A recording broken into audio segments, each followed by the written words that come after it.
গাড়িটা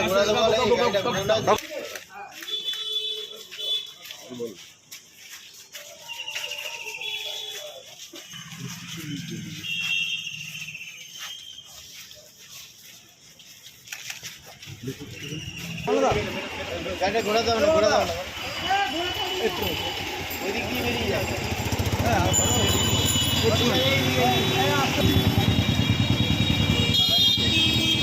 এটা হাত ধর করে, একটা হাত ধর দাদা, একটু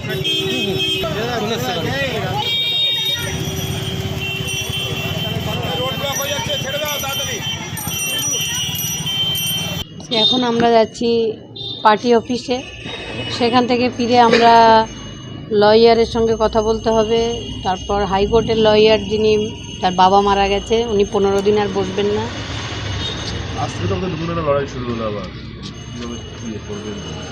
হ্যাঁ, এটা একটা অন্য লড়াই। কোনোদিন ভাবিনি এই লড়াইতে আসবো, কিন্তু এসেছি যখন লড়তেই হবে। পানিহাটিবাসীর লড়বে। কীভাবে লড়বেন সেটা সবাই মিলে বসে সেট করে লড়তে হবে। রাতে মহিলাদের সুরক্ষার জন্য পুলিশের পিঙ্ক বুথ, অথচ রাত হলেই নাকি এই পিঙ্ক বুথ বন্ধ হয়ে যায়। সময় হচ্ছে 5টা থেকে 11টা। তাহলে রাতে মেয়েদের সুরক্ষা কোথায়? সুরক্ষা নেই। নারী সুরক্ষা, নারীদের সম্মান, এটা তো নেই। এই জন্যই আমি যখন আসব তখন এটাই। আর নারী সুরক্ষা, নারী নিরাপত্তা। আমাদের মহিলা মুখ্যমন্ত্রী হয়েও আমাদের শুনতে হয় মেয়েরা রাতে বাইরে বেরোবে কেন। আমার মেয়ের সময় যেমন বলেছে, মেয়েদের ডাক্তারদের রাতে ডিউটি দেওয়া যাবে না, মেয়ে ডাক্তারদের। এই সবগুলো যারা বলে, যিনি বলেছেন তিনি সত্যিই এই জন্য কাছে প্রার্থী হয়েছেন। হ্যাঁ, আওয়াজ তুলবেন? আওয়াজ তুলব। কোথায় তুলবেন আওয়াজ? বিধানসভায়। কি আওয়াজ তুলবেন?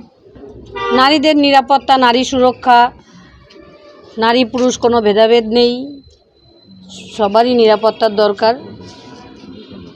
বলছি, এখানকার যিনি তৃণমূল প্রার্থী তীর্থঙ্কর ঘোষ, তিনি কোনো মন্তব্য করতে চান না আপনি প্রার্থী হচ্ছেন বলে, কিন্তু আপনার পরিবারের সঙ্গে যে ঘটনা ঘটেছে তিনিও সেই সমব্যথিত। কি বলবেন?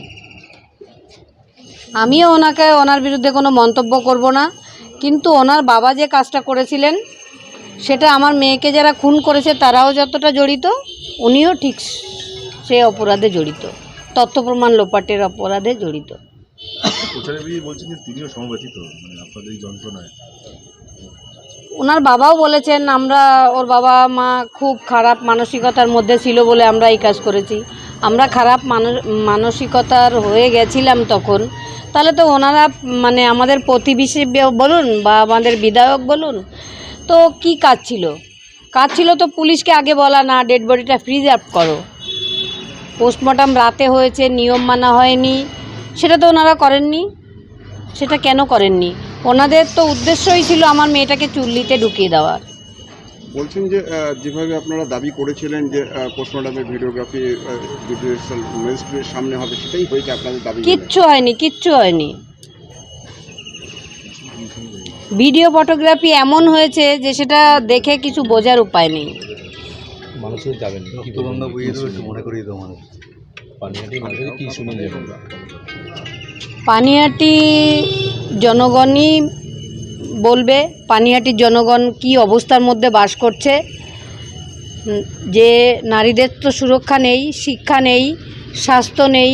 একজন পরিবারের যদি কেউ খারাপ পেশেন্ট, সে হসপিটালে গিয়ে কতটা হেনস্থার শিকার হয় সেটা তারাই জানে। শুধু সেই জায়গাগুলোই তুলে ধরবো। আর আমার সমস্ত পানিহাটিবাসীর জয়, আমার জয় মানে আমি সমস্ত পানিহাটিবাসীর জয়, সমস্ত পশ্চিমবঙ্গবাসীর জয়। সৌগত রায় বলছে আপনি হেরে যাবেন, ভোট হয়ে যাবেন।